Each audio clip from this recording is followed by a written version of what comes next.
Okay. I'm still, Mr. Mayor.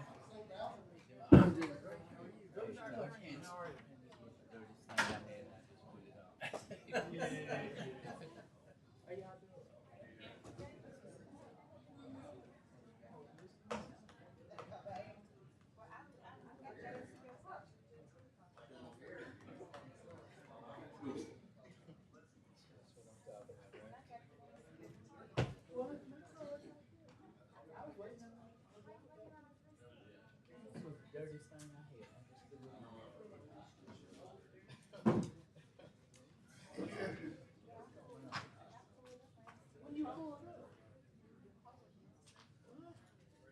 Somebody must have drove it out.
Tell her she is going to receive. Hey, listen, tell her she's going to, listen, tell her she's going to receive calls from the city. Tell her she's going to receive calls.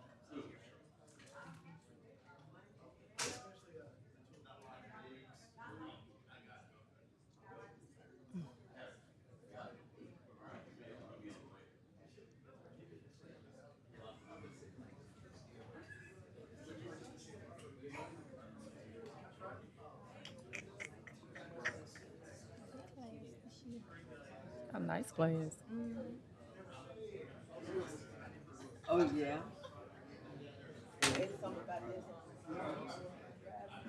They give you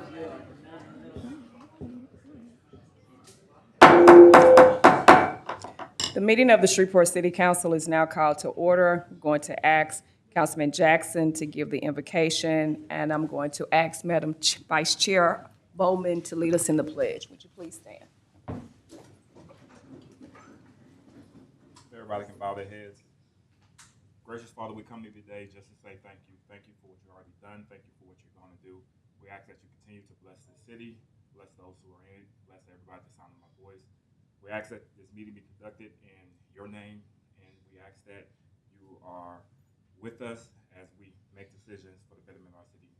I ask this in your daughter's son, Jesus' name. Amen. Amen.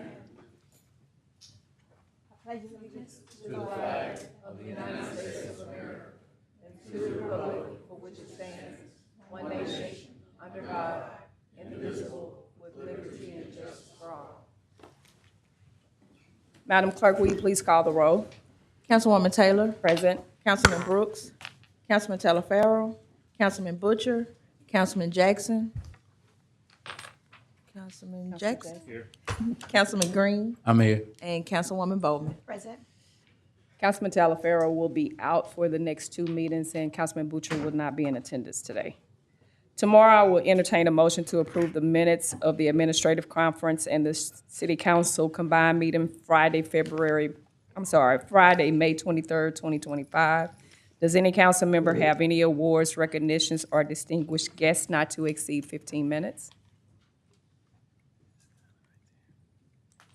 Mayor Arsenault, do you have any awards, recognition, or distinguished guests not to exceed 15 minutes? I do, and I'm pleased to let you know that we have a terrific group of mayor's interns this year, and I believe they're all here. I'm going to ask them as a group to stand, please. Awesome. I want you.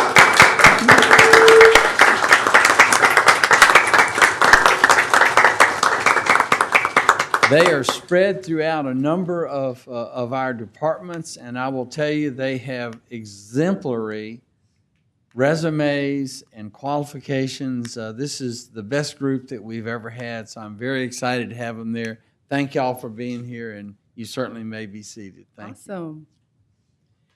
Awesome. Secondly, I'd like to ask Denero Washington and his group to come up.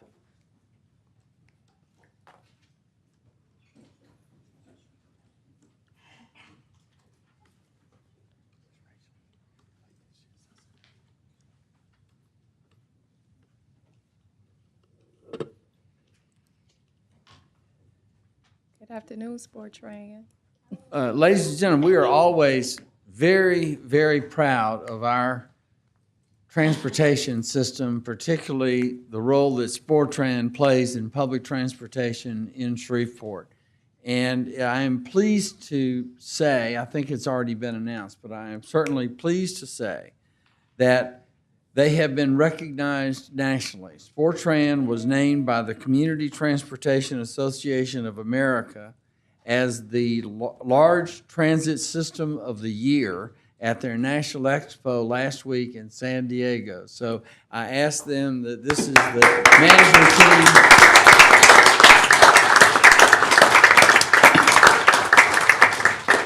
I believe we have the best run transit system for large cities, particularly cities our size in the country, and I wanted to thank Denero and his team for the excellent job that they do to keep our buses running and running on time. Yay, congratulations. Mr. Washington. Denero? Mayor Arsenault, Mr. Dart, City Council, we are always pleased when we can stand before you and bring something back. But it's honestly, it's the people out on the road nowadays that's working, moving the buses, the mechanics in the shop that's making us be successful. This wonderful team, part of our executive team, is here today, and we're just excited about the things that are to come. There's a lot of exciting things still to come. We appreciate your support, the support we get from the administration, and it's allowing us to grow ridership. Last year, we hit record numbers, about 4.2 million riders. Trend stayed true. We're looking at about 4.7 million this year, so we're very excited about what's happening here in Shreveport-Bossier. Thank you so much for everything that you all do, and congratulations. I happen to agree with the mayor. I think we have one of the best transit systems in the country. Thank you right so here in much. Shreveport, Louisiana, so thank you so much. Thank Any other you all. council members? Thank you. Okay. Thank you. Thank you. And then finally, I'm going to reintroduce you to someone who I introduced you to when she came here to set up her all of her living arrangements. But we have a Harvard fellow with us, Rachel Fisher. Rachel, stand up. Rachel has just graduated from the Harvard School of Design, Graduate School of Design. She has a degree in urban planning. Her undergraduate degree is in architecture from Columbia University. So she comes to us with an outstanding resume, and she will be working with us on the block-by-block initiative that we have to restore neighborhoods in the city of Shreveport. She'll be with us for 10 weeks, starting today. Good. So we'll have an opportunity to meet with her. Oh, yes, ma'am, you certainly will. Thank you so certainly much. will. That's great. Welcome, Rachel. And that's all I have, Madam Chair. You sure? Well, I didn't take my 15 minutes. I was trying to see if you could outdo James Green. I was just asking. Do you have any communications of the mayor relative to city business, Mr. Mayor? No, ma'am. Okay. Does any member have any questions or concerns relative to property standards for Mr. Harris in Mr. Green's absence?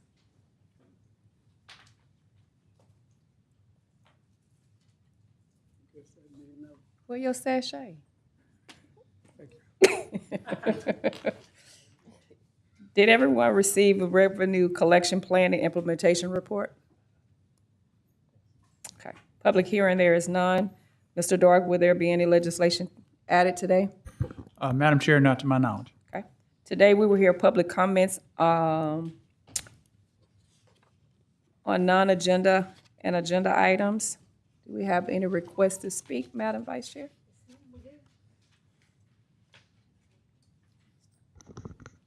The first one I have is Randy Schaus. Here.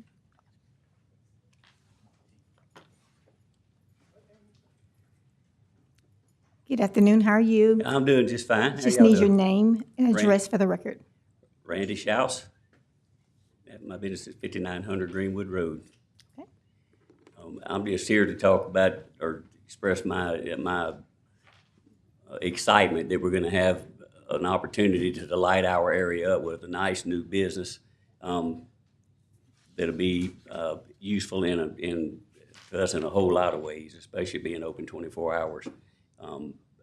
Bringing in a bunch of new jobs and, of course, I'm sure a bunch of tax revenues as well. But being able to get that corner lit up real nice is going to be fantastic. So I just wanted everybody to know, we have lots of freight people that come in and out throughout the night while we're not at work, for them to have a quick place to stop and fuel up and get them a snack or whatever they might need to do and get back out of town. It's going to be great. I just wanted to come say I would love to see that corner, the thing that they're going to put in there looks beautiful. So anyway, So you're in reference to Pines and Greenwood Road? Pines and Greenwood Road, Thank you, sir. All right, thank you. Then I have Gerald Schaus.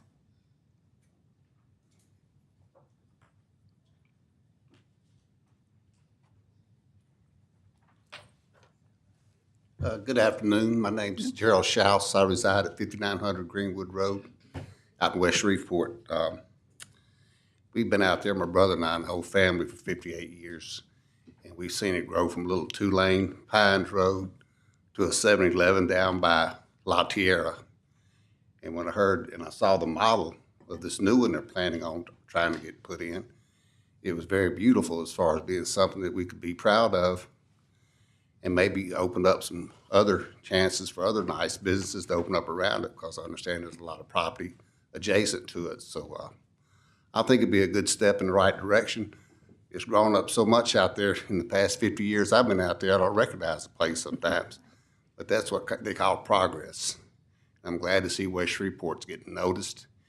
And I do want to say I can notice with this administration, the cleanliness of West Shreveport is outstanding as far as the trash pickup, and some businesses up by Broadway have cleaned up through there. It's looking good out West Shreveport. I think this would be a good asset. Thank y'all. Thank you so much. George Mills.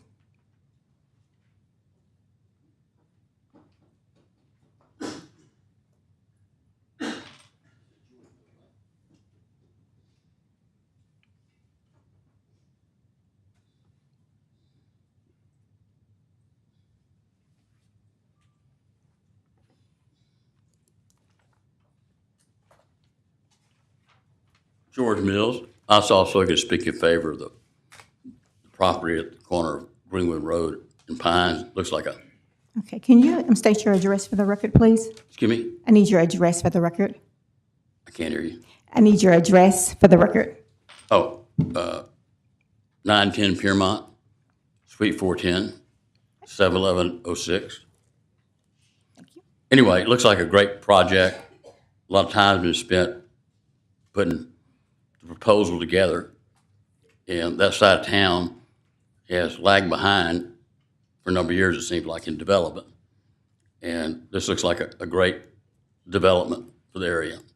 It'll increase property values, increase property taxes, increase sales taxes, and generally be beneficial for the city in its entirety. That's all I have to say. Thank you so much. Thank you. Mr. Henry Brewer.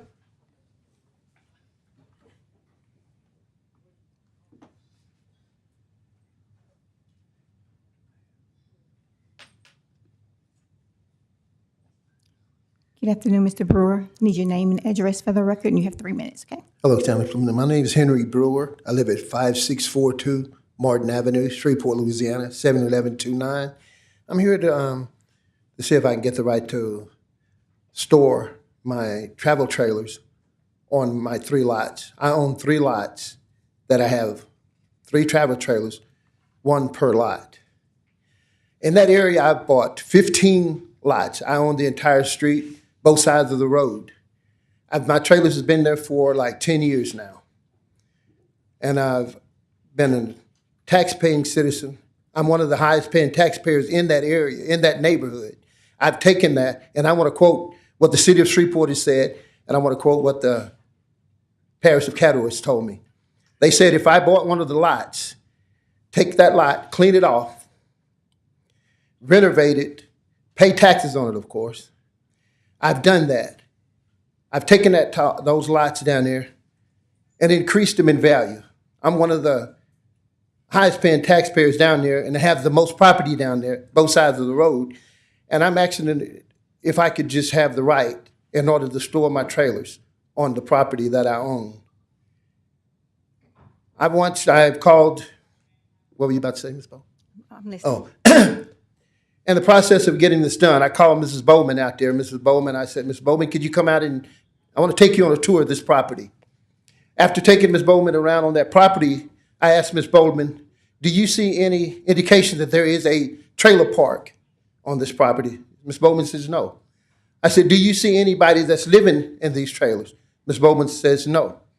I said, do you see any indication that there is a trailer park here? Ms. Bowman says no. I said, do you see how neat and clean and manicured this place is? Ms. Bowman says yes. And I asked Ms. Bowman, I said, all I want to do, I'm not trying to start a trailer park. That has never been on my agenda. The neighborhood thinks that I'm trying to I'm trying to take over the neighborhood. I'm trying to get it rezoned. I am not. We've told them verbally. We've told them on paper. We've told the neighborhood several times. I'm not trying to get it rezoned at all. I'm not trying to get a trailer park, and they come down with this bogus thing saying that I'm trying to get all this done. That is far from the truth. So what I'm asking this board is to consider allowing me a chance to store my trailer. And Ms. Bowman said she was going to call her supervisor to find out if it was okay if I just store my trailer. I asked Ms. Bowman, do you see any water, gas, and sewer running to these trailers? Nobody lives in the trailers. They're just storing there because my family and I, we're full-time rodeo people, full-time trail riders, and we do a lot of vendors. And that's why the trailers are there. We use them. We only store them on the property. So I think I've earned the right to be able to have a voice as far as allowing my trailers to just have my property rezoned to allow me a chance to keep my trailers there. And I understand, Mr. Brewer, what I'm going to do, just so we can get clarification from Mr. Clark for the MPC, exactly what happened with the zoning. Your 3 minutes is up. I'm going to call Mr. Clark up so he can explain to you. Okay. Mr. Clark, can you come up, please?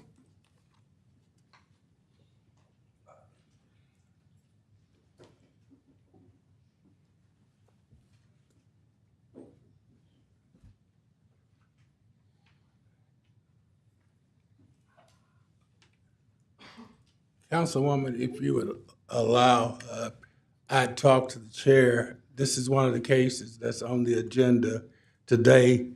We brought down the planner that started from the beginning of this case, and has followed the case throughout the process, and they will give you a total opinion and a total description of exactly what has transpired. We felt that this would be a lot more helpful if you could just see the same things that the MPC board gets an opportunity to see and hear, and I hope it could work out. And you would just indulge me today. If you all don't like it, we'll go away.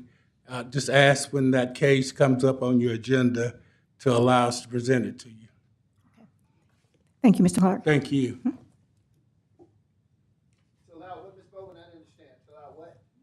The board to make the decision, the MPC board, and then bring it to the council. Denny, ready?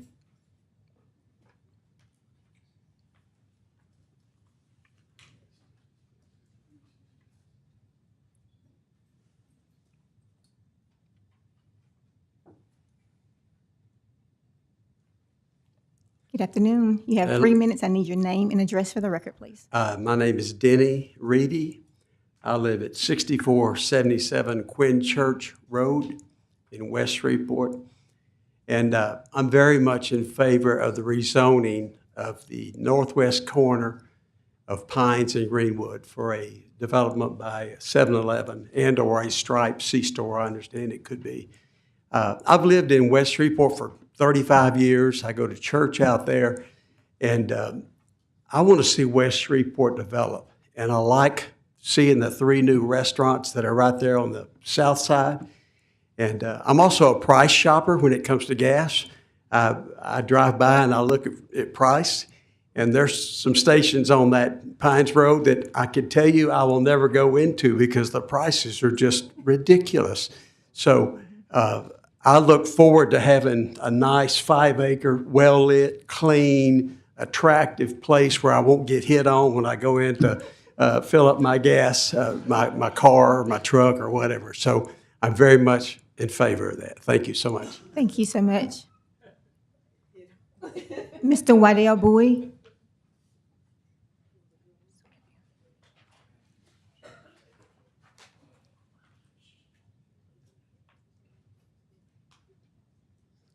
Good afternoon, Mr. Waddell. Just Good need evening, your- everyone. My name is Waddell Bowie. I stay at 4105 Santa Monica Court. I've been on that side, on the west side of Shreveport for 40-something years, and we're very happy to see the opportunity for that northwest corner of Pines Road and Greenwood Road to get commercial development. And we are supportive. Me and a bunch of our neighbors are very optimistic about that, to bring in other businesses in that area. They help develop it, and then we'll come back to the council once these businesses get aboard for more broadening of the roads in that area. Yes, yes. Thank you. Thank you so much.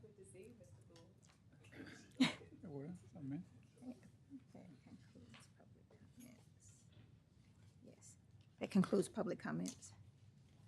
You have one for Ken. Yeah, that concludes public comments. You have one for Ken. Oh, Mr. Ken Craft, I'm sorry. Mr. Ken Craft?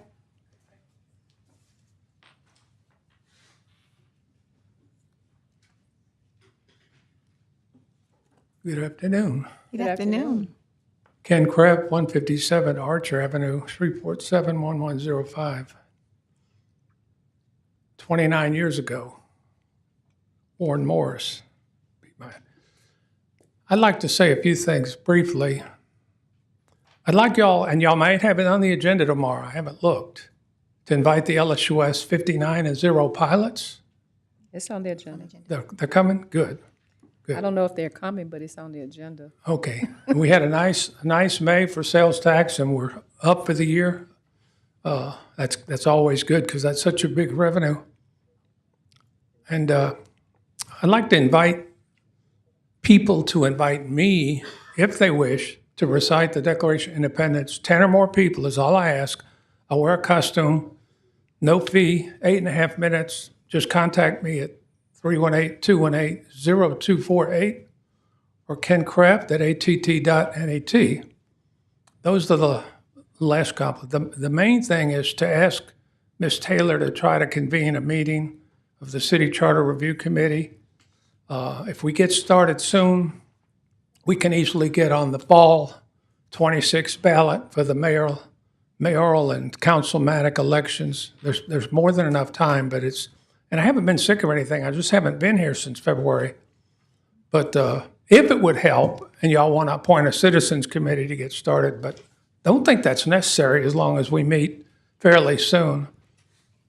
The second to last item would be a reminder, if we do another fee at some point, index it to inflation, the $7 sanitation fee is worth about $4.38.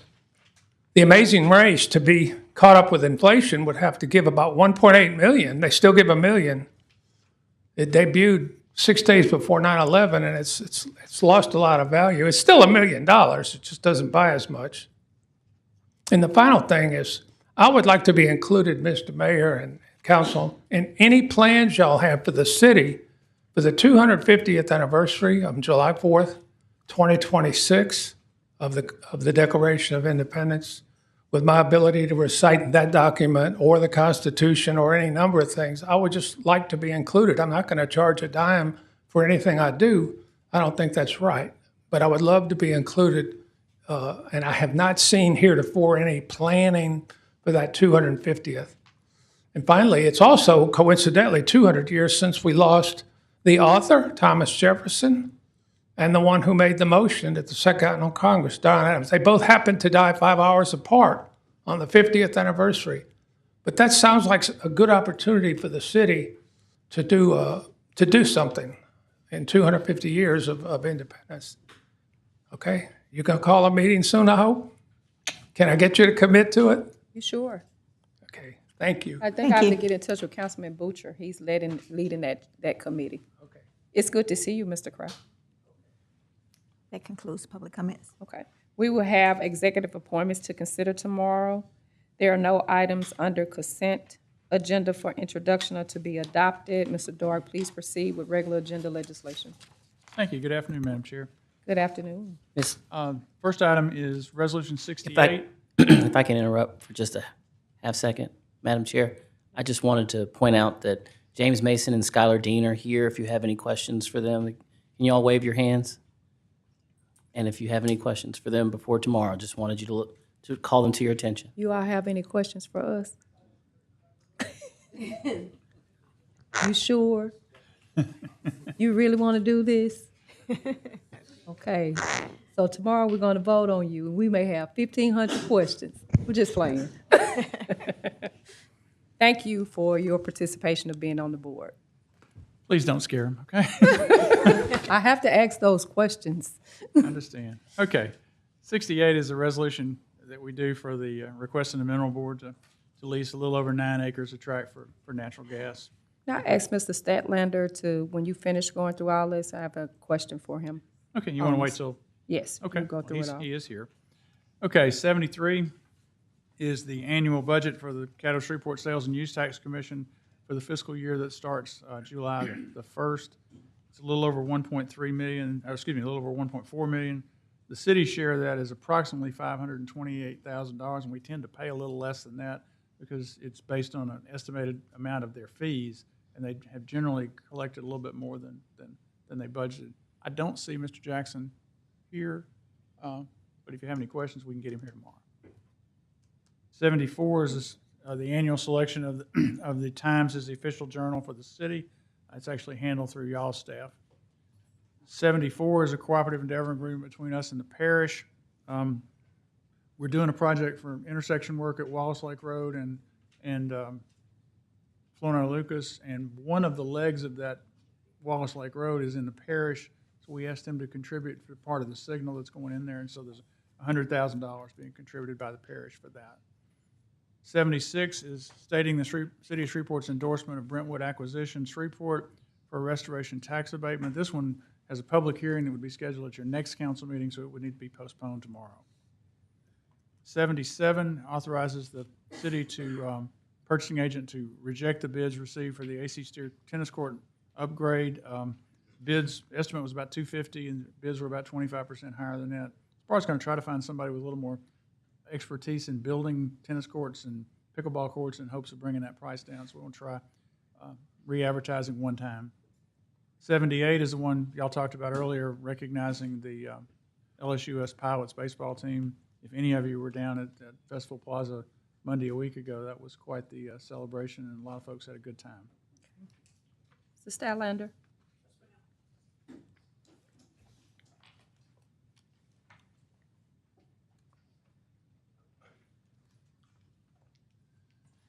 Good afternoon. Good afternoon. How are you? I'm good. How are you? I'm good. Can you tell me where this property is in District A? Yes, ma'am. Would you like to Yes. see?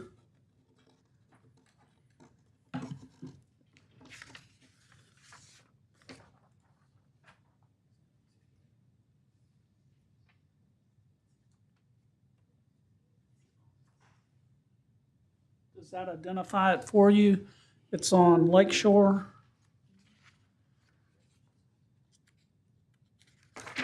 It's on Lake Shore and, The little red strip that's kind of closer to the lake, I believe, is one of the marina Right. strip, like Marina Bay or Marina Drive, so that would give you an idea where that might be.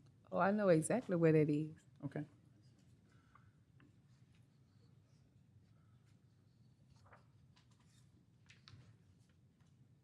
You have questions? Yeah, that is right by the lake.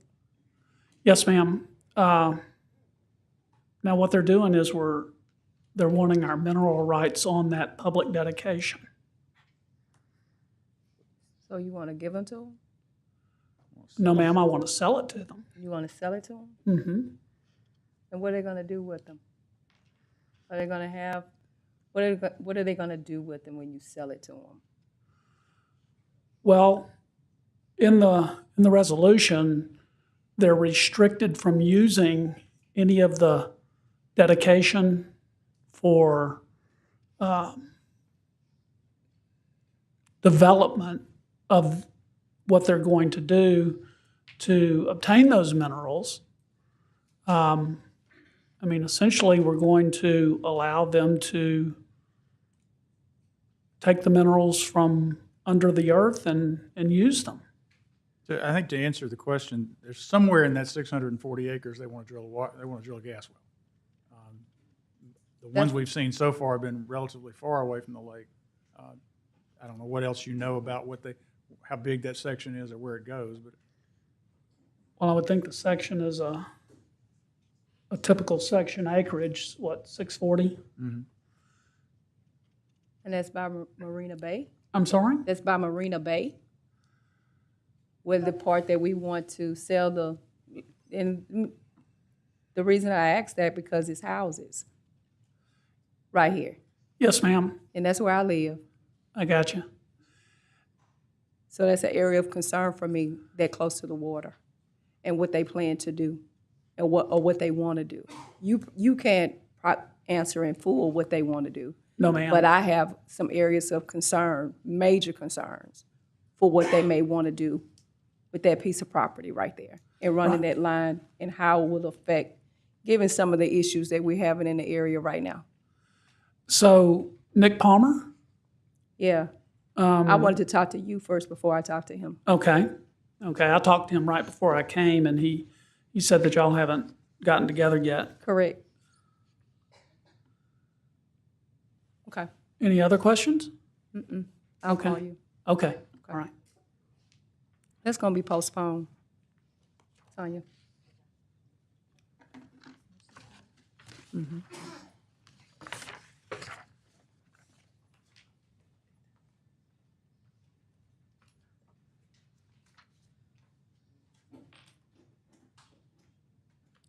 Mr. Dark, I may have him to actually still, because I want residents to be aware of what will be coming around that particular stretch of property if this is what the city decides to do.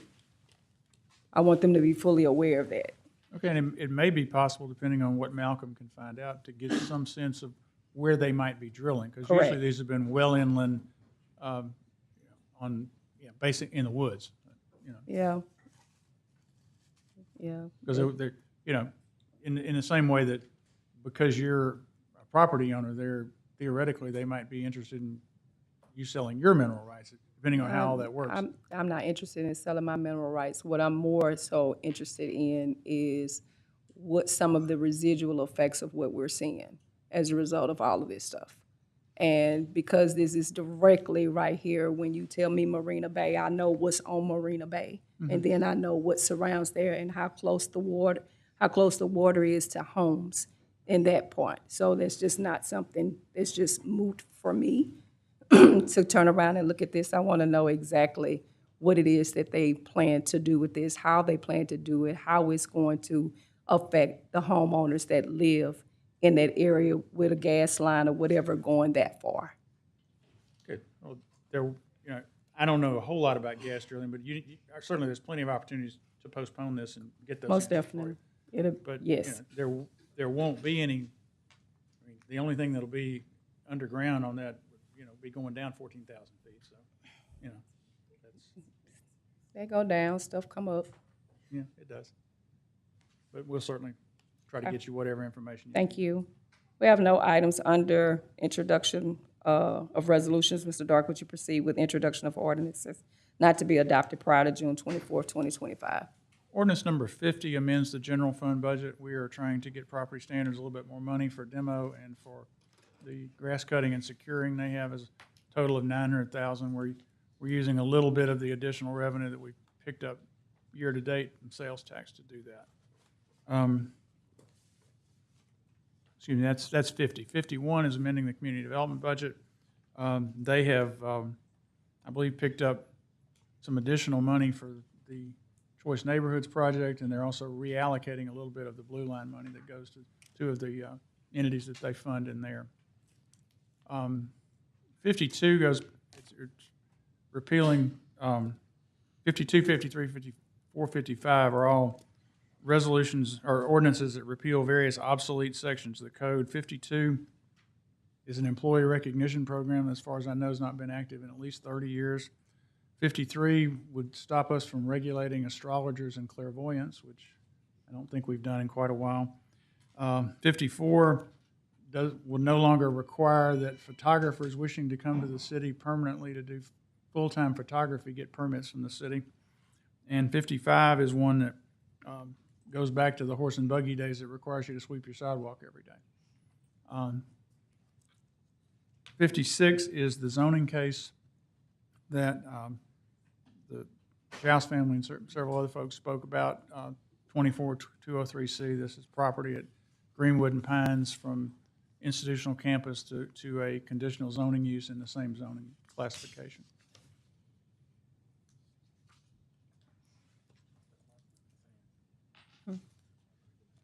Mr. Clark?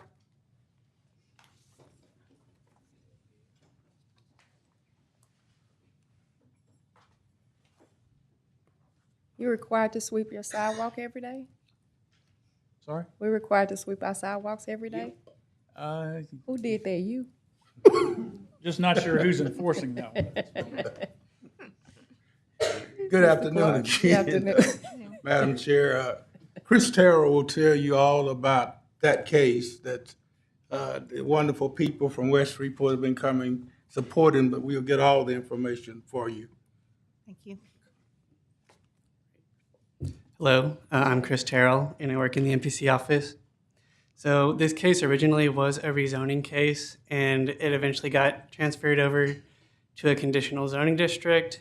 In short, the use itself isn't compatible in the IC zoning district because it's meant for institutional campus. So that's more universities, vocational centers, kind of like stuff and hospitals as well.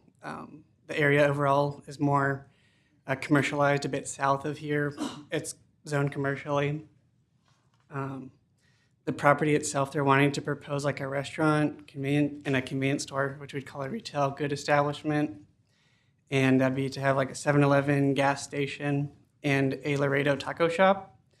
They were originally going to do truck parking as well, but they did agree to remove that in a revised plan. I can show you the most recent plan I have.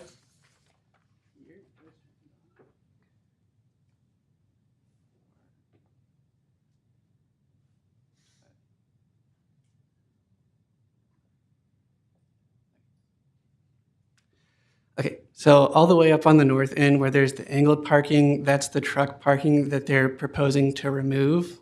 On the west side, they have similarly zoned IC property.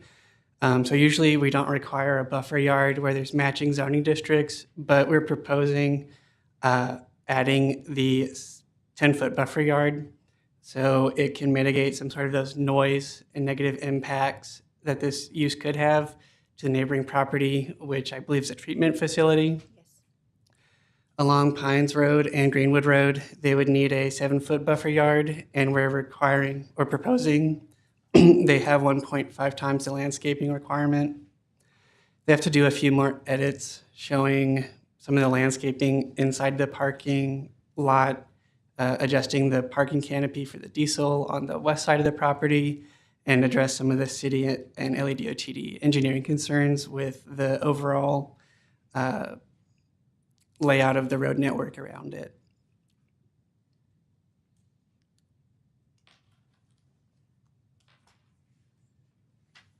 Oh, do you have any questions?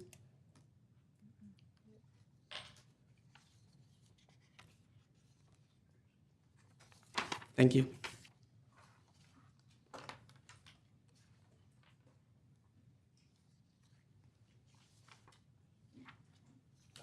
Yes.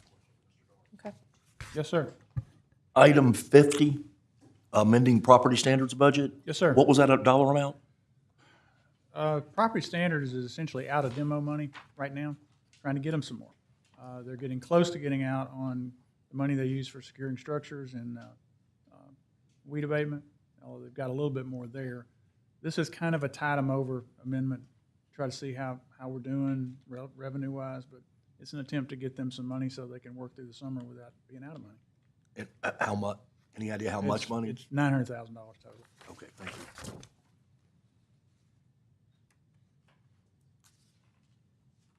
Mr. Dark, please proceed with ordinance on second reading and final passage. Okay, we have a larger number than usual here because you had to postpone some things last time. 33 amends the capital budget. This one adds $150,000 in state funding to the C.C. Antoine Park project. 34 is an encroachment on the area generally in the vicinity of the new federal building being constructed across the way, so some of the footings can be put on a little bit of the city right away, but not in the street. 35 and 36 are both relative to alcohol. 35 is one that Bill Sabo and others have been working on with police for a while to change the ABO requirements and the application requirements for certain retail alcohol permits. ABO would increase from 2 years to 3 years. Restaurants and certain grocery stores could apply for 2 years or 1 at their option. Everything else stays at 1 year. The intent was to let police focus a little bit more on the ones that are problems and not so much the ones having to get the ABOs and the grocery stores every year. 36 would allow for temporary alcohol permits in very limited specific cases. Generally, where we run into this, and I think what precipitated this, is someone who is trying to renovate a property that he's going to use as a high-end alcohol retail establishment, but the lender wants some evidence that you're going to actually be able to get the permit before they go forward with that. So this would allow us under very, very strict circumstances, note when everything but the time factor is already done, to allow certain short-term permits, and those I think are like good only for 30 days.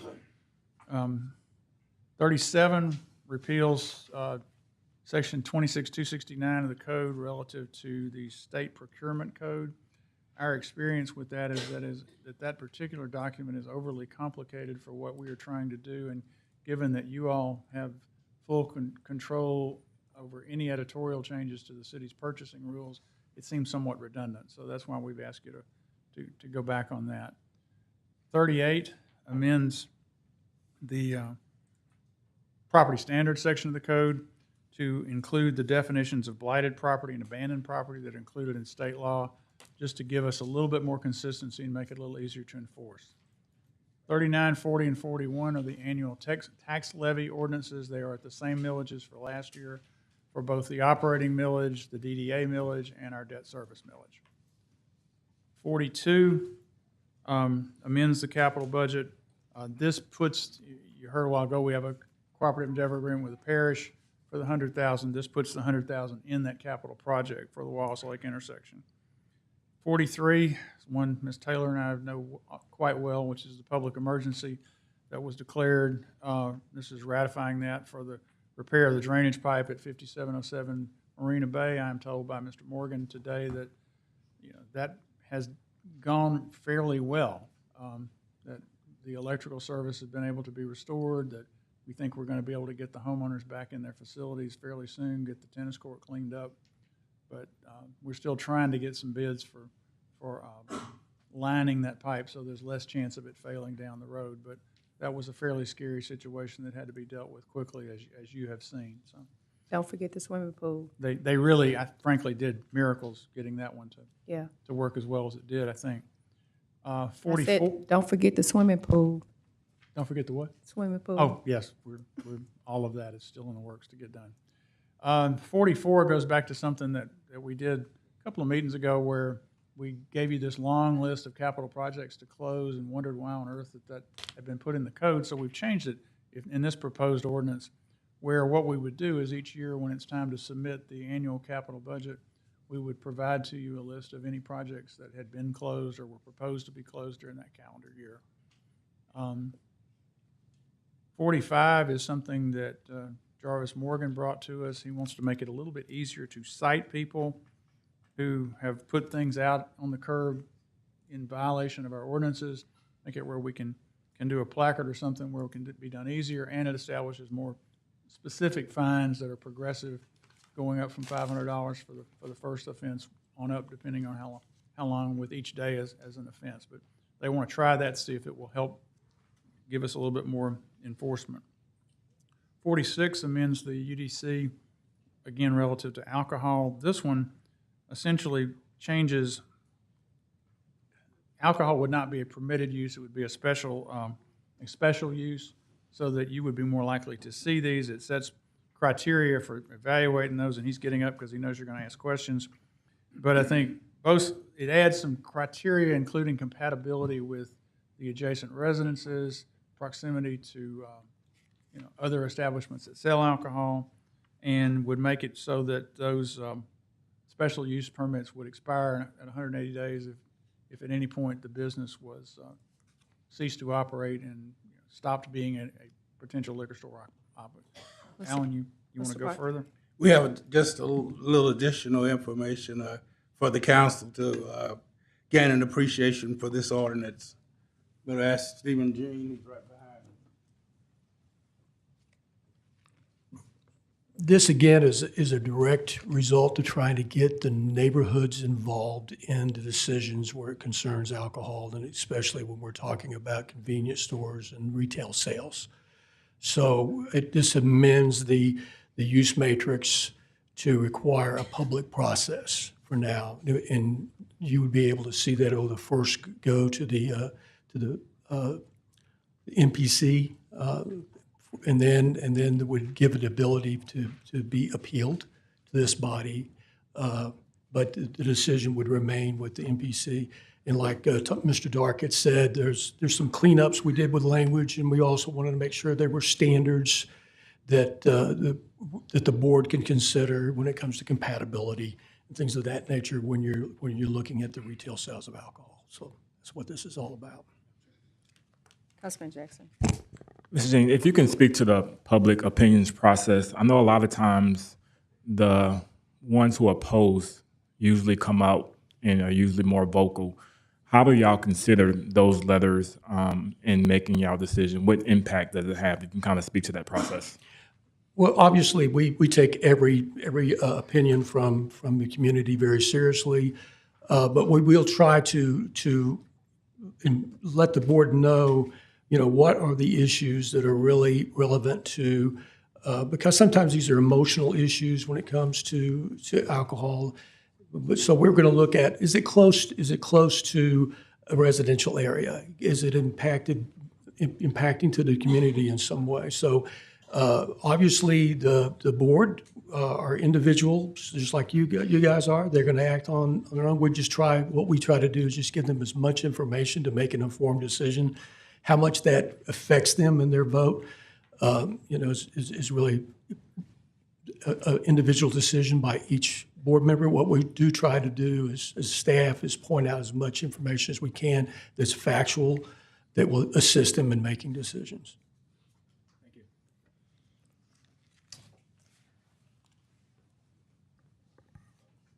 Mr. Clark? So with these particular amendments, how will this correlate with the recent legislation that was passed by Representative Phelps? We don't exactly know what the legislation by Representative Phelps was.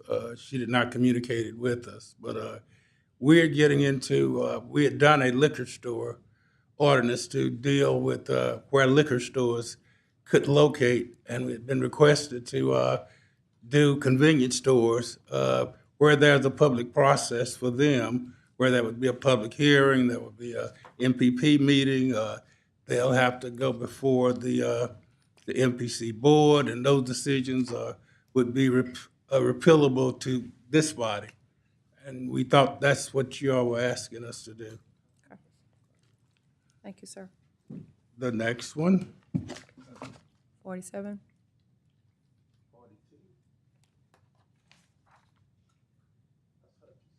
While he's looking, Madam Chair, I'm not aware if Representative Phelps' bill has passed the Senate. I know it has passed the House. And if it passes the Senate in the form it's in right now for a year, there would not be any alcohol permits allowed to be issued within the limits of her state house district. I think it passed the Senate. I haven't According looked to since her. Thursday, so I don't know. Okay.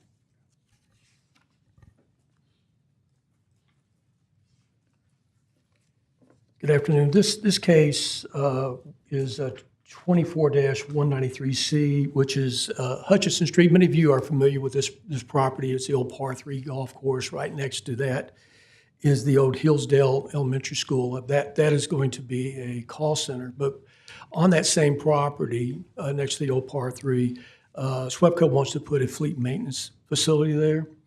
The property was zoned C1, which is really not appropriate for that. So we initially set this up as a PUD, but we've had recent changes in the PUD ordinance that requires a lot of higher standard for amenities. As we began to work through that case, it looked like the conditional zoning district would be the better district. As you well know, that allows this body and the MPC to impose conditions on the property. There are a list of conditions that are associated with that case that I'll just go ahead and go through real quickly, is to restrict the access. Right now, what they can do is access the property from the old par 3 course instead of using Hutchinson Street, so you're not going to have heavy truck traffic going up and through the neighborhood. And they've agreed to do that, and also have an additional buffer on the property that's from 10 feet to 30 feet, and to enhance the landscaping along Hutchinson Street. And so those conditions would apply. We would ask you that you postpone this today, and the reason for that is when this was set up, it was the language in this ordinance actually talks about the PUD, and it should be talking about the PCD instead, so that hopefully you can act on it at your next meeting. How would this type of zoning affect the residential part of the neighborhood, if any? It doesn't, because of the mitigating factors that we put in on the conditions, Okay. it wouldn't impact them. If we didn't have those conditions and we were going to have trucks coming up and down the neighborhood, it would impact them greatly, but the conditions prevent any real impact to the community. Any other questions? It doesn't open up any other type of industry to come, or this is just situated for them only? It's just for them only? Okay. Yes. All right. Thank you. All right. And Madam Chair, as they were highlighting the interns from this year, we have an intern that we were able to hire as an urban planner in the MPC, and I'm going to ask her to come up and share this case with you all. Okay. Congratulations. Hello. Thank you.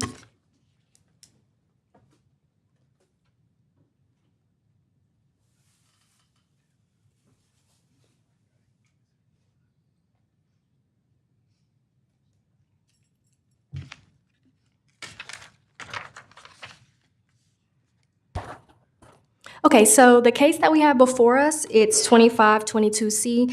It is the case on Martin Avenue. So the applicant is requesting to rezone approximately 0.37 acres of land, that's about 3 parcels, from R15, which is a single-family residential zoning district. So what that means is that it has a minimum lot size requirement of 5,000 square feet, to OS, which is the open space zoning district. The applicant's case actually came before us as a violation. So this rezoning is to help facilitate the negative mitigations that this case brought forward. The property owner, in order to operate as what we would consider an RV park, which I know is not what the applicant actually is going to be putting out there, he will need a special use permit. So just to clarify, even if this rezoning is approved, he will still need to go before the board again to get a special use permit. In the UDC, we do have certain requirements stating that some uses are allowed or applicable in certain districts with extra mitigations to protect the public. So in this case, he will still need to have a special use permit as well as a variance to the lot size of his property in order to actually have this out there, this use out there. Looking at the 2030 master plan, the future land use map shows that this area is designated for a residential low type area. As you can see, it's a R15 zoning district, being that it is single family. That is actually in compliance with the future land use map. Rezoning it to OS open space is not in compliance with the future land use map. As well as stating that the future land use map and the 2030 master plan designates this area as a stable area, meaning as a planner, when I'm researching the case, I want to make sure that I'm taking into account the public health, safety, and welfare of maintaining that stability. So if we look at infill development, which means, are we putting extra buildings out there, right? The infill development is what we would be taking away if this property is rezoned to OS, because OS is not putting homes out there. It's open space, so we're going to keep the space open. So staff did conclude that this application was warranted for denial. When it went before the MPC board, they also came to the same conclusion, and they recommended it for denial. Madam Clerk? Yes. Ma'am? Yes. How long you been doing this? Wasn't she refreshing? 2 years in June. Oh, my goodness. It's so refreshing. I just, thank you so much. Ms. Clark, would you give her a raise or something? Yes, please. She said, I have a question for you, I please. second that. I mean, wow. Ms. Clark, you have a complete jewel there. I mean, you just knocked it out of the park. Thank you so very much. I was sleepy at first, but I'm wide. I mean, God bless you and whatever Thank you you. decide. Thank you. Thank you, Madam Clerk. Good evening. Thank you for coming up. I have a quick question for you. You said when you first got called out in this location, it was because of a violation? Yes, ma'am. Okay, could you explain to the public what the violation was? Yes, I have a couple.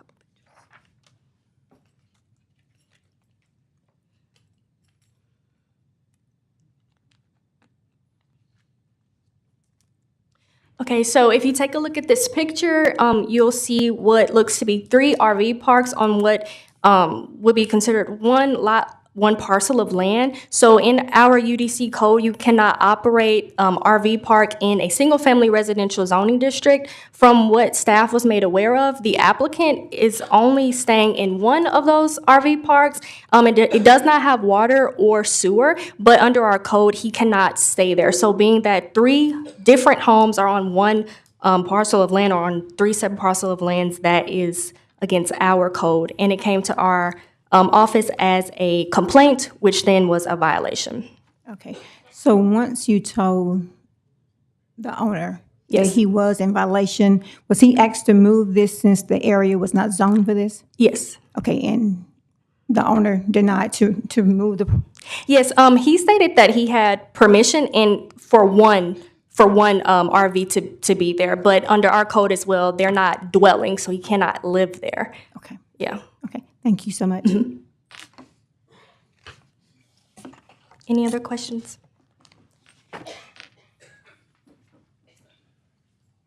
Thank you, Councilman Green. And I'd like to say that we're missing one of our planners.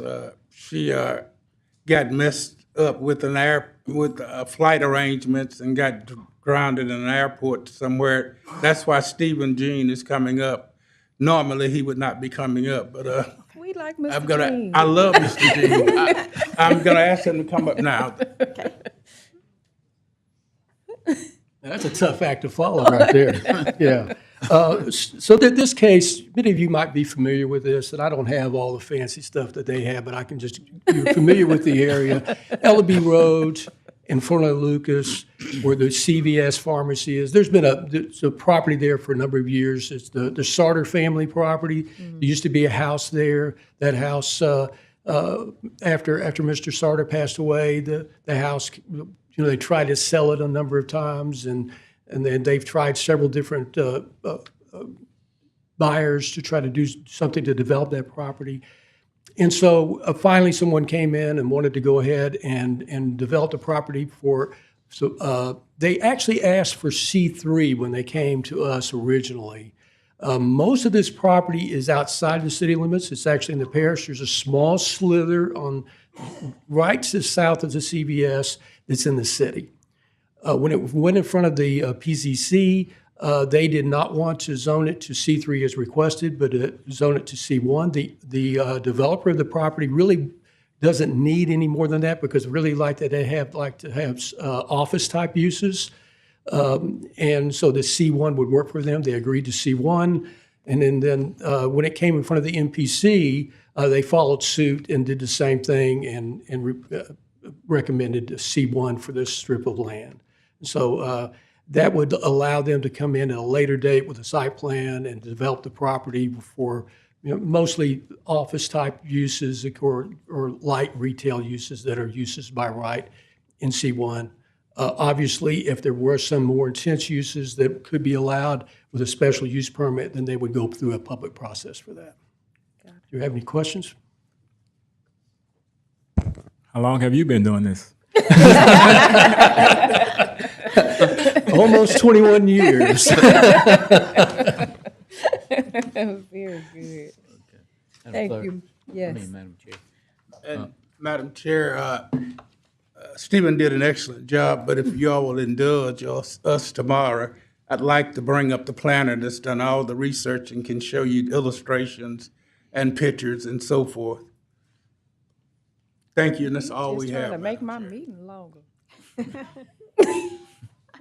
Take as long as. You shut it up. Madam- No, you can't speak. Mr. Dark, would you explain 37 again? Sure.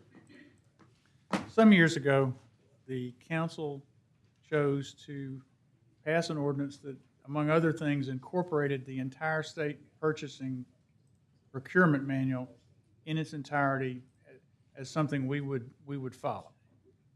The way the law reads, you can adopt all or part of it. If you don't adopt any of it, you are subject simply to the state bid law. And everybody kind of knows what that does. What y'all sort of have right now is a hybrid in the sense that we've adopted the procurement code, but one of the things in the procurement code is descriptions of how you deal with things that are less than the value, the maximum value under the bid law. That's actually part of the procurement rules and regulations. Y'all actually amended some of that last meeting. We've taken a look at the procurement code itself. It's extremely long. It's extremely detailed, and it deals mostly with stuff that's dealt with by the State Division of Administration and various governors' executive orders. It doesn't seem to serve any purpose to us because the main thing that we're trying to do is make sure that we buy things according to the state bid law and that our procedures are ones that you all have signed off on. So there didn't seem to be any need to do it, to keep it like it was. So if we do nothing, what happens? If you do nothing, we're still under the state procurement code. And our opinion is that's not a good thing for the city. Okay. Thank you, ma'am. So why is it not a good thing for the city? Marcus and I can help you. He can help me a little bit here because he had some analysis that he sent you all. Our opinion is that the state procurement code is a series of audit findings waiting to happen for us because it deals with issues that are ones we don't normally deal with in ways that we don't normally deal with them. It is subject to, there's a bill this year that's 26 pages of amendments to the procurement code. It is extremely difficult for our purchasing folks to keep up with it, and it isn't really necessary because you already have in the purchasing rules and regulations, which you by your own legislation, are have the ability to amend, and you have to see any amendments that they make. It just did not seem like it was relevant directly to what we were doing. It had preferences that we don't choose to use already. So it's just a lot more complicated than we thought we needed.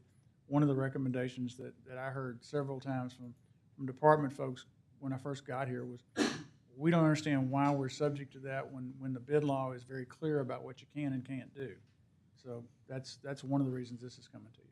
So what has this stopped us from doing? You want to try that one while I'm thinking? Marcus? Councilman Green, I don't know that it's stopped us from doing anything. I know that it makes things more difficult to do, particularly in purchasing. There are some provisions in the state procurement code that are inconsistent with public bid law. There are some things in the state procurement code that are inconsistent with the purchasing guidelines that are passed by council. And so, for instance, last year we moved the threshold on professional services contracts without council approval. That number went down and then it went up. And then it went up and then it went back down. And when we did that, we had to we had to amend again because the state procurement code has its own threshold for consulting contracts, which are included within professional services contracts. So it's things like that where there's an inconsistency between either what we're already doing in the state procurement code or what is allowed under the city's purchasing guidelines and the state procurement code that just makes it sort of difficult for the purchasing department primarily to do the work that they do. A couple of other things. One of them, for instance, the procurement code is quite inconsistent with what we do relative to fair share. They have, the state has a very broad DBE program. One of the things we looked at was the way it describes DBE is entirely different than the way our current piece of legislation that we follow every day,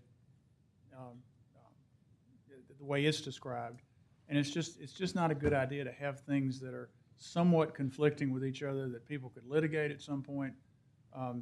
It's just simpler to do the bid law supplemented by the rules and regulations which you approve. Thank you, Madam Chair. So my question is, you said that you sent us some of the, I didn't see that. I didn't see whatever changes there was with that. I saw where the numbers were where we increased purchasing power. I saw that, but I didn't see the list of changes of where you showing that, okay, this is what the state says, this is what the city does. I didn't see that. Okay. Can you send us that? Or will you resend Okay, so, us that? yes, absolutely, I'll resend it to you. Okay. On 44, Mr. Dart, Yes.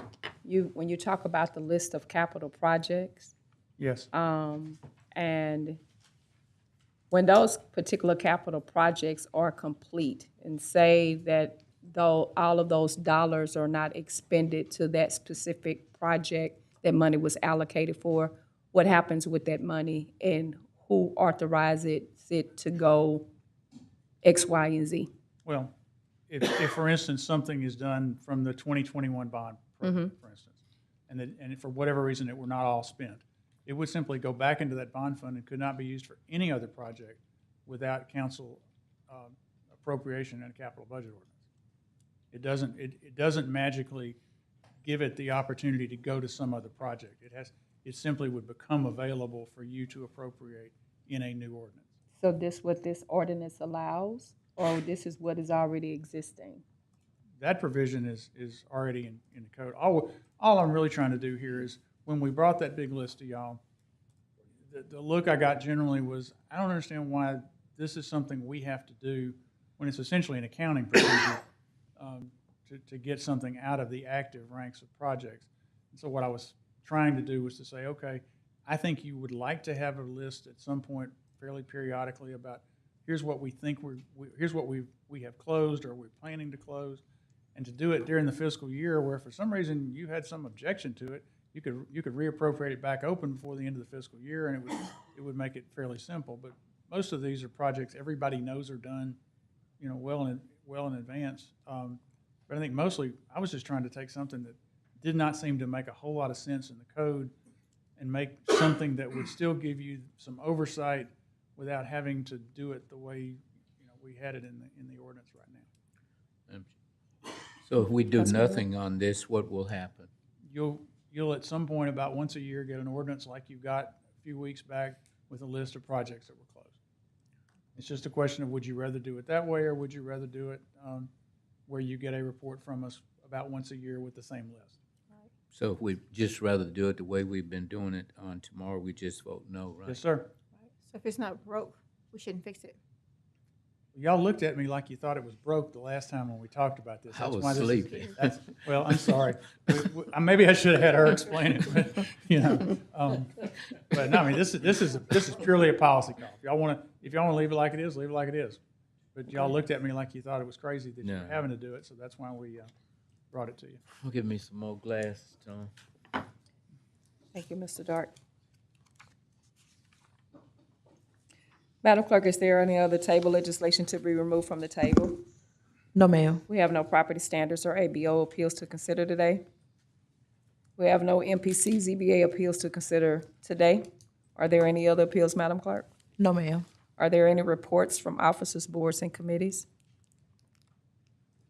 Madam Clerk, is there a clerk's report?